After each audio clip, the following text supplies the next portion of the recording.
Soulja Boy really be the one to blow up Nicki Minaj's secrets just because she tried to clown him about DL rappers on IG Live? This whole saga is messy on a whole new level. The streets are saying this is bigger than just a live gone wrong, because let's keep it real.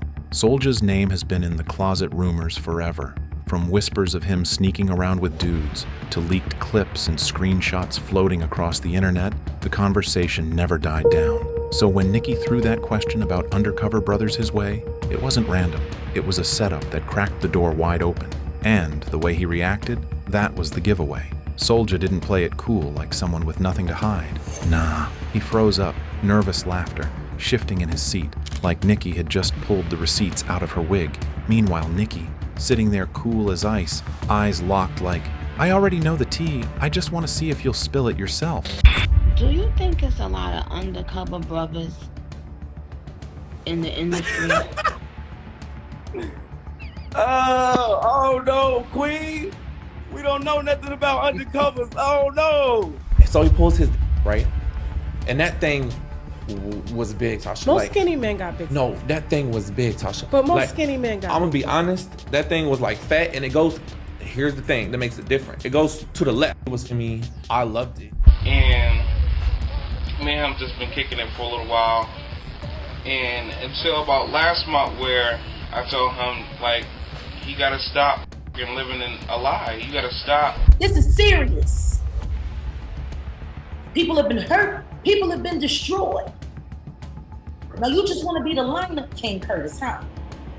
How can we line you up everything you did with Soulja Boy?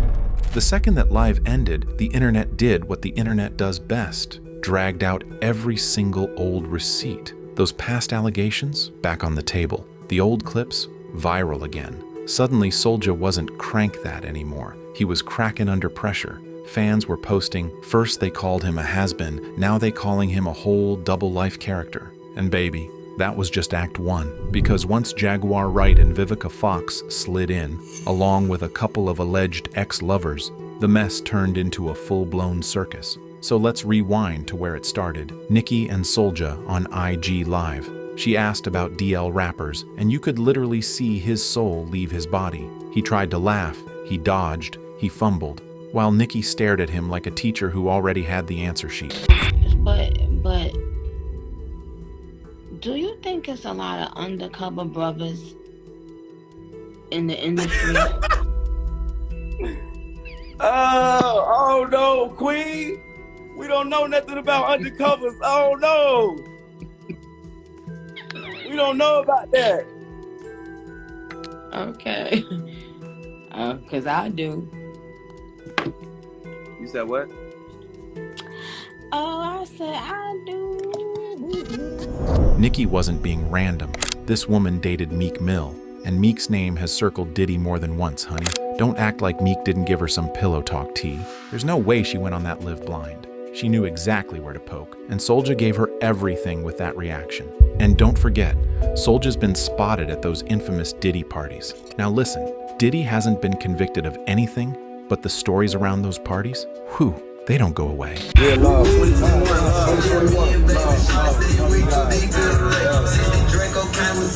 So when Nicki tied him to that world, on Live, in front of millions, people clocked it instantly. If he had nothing to hide, he could have brushed it off, cracked a joke, done his usual loud-mouthed trolling. But instead, he tensed up, and the internet smelled blood. And let's not play, these rumors about Soulja being with men aren't new. His OnlyFans alone had folks raising eyebrows. Catering directly to male fans? That was its own headline. Fans on Twitter were clowning, not Soulja Boy being the first rapper to drop music and meat at the same time. That IG Live was just the spark that reignited a fire that never really went out. Enter Jaguar Wright. If you know her, you already know she don't bite her tongue. She flat out claimed Soulja and 50 Cent were more than friends, and that 50 was the one who introduced him to the DL lifestyle. This is serious. People have been hurt. People have been destroyed. Now you just want to be the lineup king, Curtis, huh? How can we line you up everything you did with Soulja Boy? Jaguar even swore she saw a private tape of the two together. Whether true or not, it had people side-eyeing like, well, it do kinda add up. Why did you go and buy them all off, Curtis? Wait, so You did a PSA on Curtis about him and Soulja Boy. Yeah. On the cover of, Yeah. you know, you kind of poking the bear there. I'm not poking a bear. I'm saying that he's a stone. And here's where it got juicier. Vivica Fox. Years after her messy breakup with 50, she hinted on interviews that he had some inner battles with his sexuality. Pair that with that extra large cover from 2010. Whew, that infamous Soulja and 50 cover now looks less like a flex and more like a promo poster for a secret situationship. Back then people joked, but now fans are digging it up like, hold up, this is giving Sugar Daddy and Toy Boy energy. What were your thoughts when 50 Cent blamed the second season ratings dip on gay stuff? First of all, you know, the pot calling the kettle black is all I'm saying. Ooh. The pot calling the kettle black. Huh. Whoa. That was some tea. That was shade. That was major shade. Pot calling the kettle black. So, I mean, you're not insinuating that he's 50 gay? Cent is... Oh my Lord, please. What? Girl, we gotta talk after this episode is Wait, over. Vivica A. Fox, what are you insinuating? Well, I mean, He gave you... No, he's not. I mean, we had a great time. I mean, but he's just seems like he's got something that's not quite clear. So you mean sometimes if people protest too much about something, yes, the fire is happening right there in front of them. Absolutely. I just never forget there was a Vibe cover with him and Soulja Boy that made me kind of go, I am so glad we are supersized tonight because we have a lot to talk about. I got an email from 50 Cent's publicist who just wanted me to clarify. He didn't actually say that the ratings decline, that the reason for a decrease was about gay stuff. So he didn't say that. It was, he reposted something on Instagram that originated from a blog in relation to the decrease in Empire's ratings. And when he realized there was additional content in the blog post he didn't agree with, he deleted the post. So I just want to clarify that. So when Vivica said what she said, people shrugged it off as pettiness. But in 2025, it feels like she was hinting at something real all along. And it didn't stop there. A supposed lover came forward with a whole testimony. Dude sat on camera and claimed he and Soulja had a situationship. Yes, situationship. Not only did he spill about sneaky links, but he even flexed a puppy and Gucci bag that Soulja allegedly gifted him. Fans were like, not Soulja giving side boos pets and purses. And me and him just been kicking it for a little while. And until about last month where I told him, like, you gotta stop living in a lie. You gotta stop pretending like you not gay because me and him had stopped talking, and I told him that I was going to go on the computer and make the blogs, whatever. So he got pissed. So shit is definitely real, and it's just amazing because me and him was talking for a long time. He was talking about getting a little mansion built down here, whatever. And I'm 19. I don't have to lie. We're not about to even do that. So just let me know. Comment, whatever. Any questions y'all want me to answer, I'm answering them. And thank you, Soulja Boy, for the puppy you bought me. She's very cute, but she's not quite trained yet. But say bye, Soulja Boy. Say bye. Say bye. And then William showed up on Tasha K's show, ready to nuke whatever was left of Soulja's reputation. He didn't just talk, he detailed race play, phrases Soulja allegedly used, even intimate size details. That's the kind of oversharing that makes people say, yeah, he been there. Perfect. And he was like, take this, you white. Like he kept race playing stuff. But here's the thing. I don't know if this was really him or it was like drunk him or like, yo, I'm nervous. I'm like, is he gonna hurt me? Is he making music? What's what happened, right? And so he pulls his right?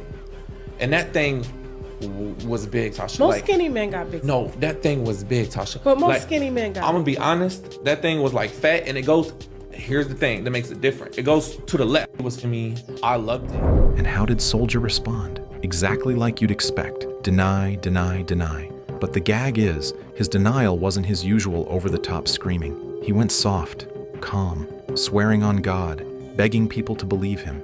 Fans were like, since when Soulja sound this humble? Oh yeah, when the story's true. And then you come on my dick, like, I'm really pleasing bitches, you feel me? So none of my hoes said nothing, none of them said nothing. One of my hoes hit me like, what's this? I was like, oh yeah, I'm finna sue the fuck out this nigga. I don't even play like that. All my bitches know, like, come on, bro, I be fucking this shit out their ass. Oh, God. But instead of cooling down, Soulja started beefing left and right, almost like he needed a distraction. That's when he picked a fight with Marlon Wayans, of all people. Marlon had just opened up about supporting his trans son, Kai, a beautiful moment of fatherhood. And Soulja, he went full troll mode, throwing out homophobic slurs and mocking Kai. The internet dragged him instantly. Marlon clapped back with one of the coldest lines of the year. If Soulja Boy had a career, he could get canceled for this type of slander. Luckily, he ain't been relevant since 2007. And chilly, Twitter was rolling. I need crack and meth together. I need creth together. I want someone to look like they'll sell your car, rob you, and suck your all at the same time. Soulja Boy. Of course, Soulja doubled down, name-calling Marlon, accusing him of selling his soul, threatening to beat him up. Like, sir, aren't you already in enough hot water? Marlon Wayans, you now where? And I'll knock your out. And that's what made it all look desperate. The timing was too convenient. Every new beef just so happened to pull attention away from the DL stories. Fans weren't buying it. Which brings us full circle. This all started with Nicki putting him on the spot. But here's the twist. What if Soulja clapped back by leaking Nicki's own demons? Because right after, Nicki came forward in Vogue confessing her Percocet addiction. She admitted it started with cramps, got hooked, kept using even when she wasn't in pain. She tied it to her father's crack battle, her fears, everything.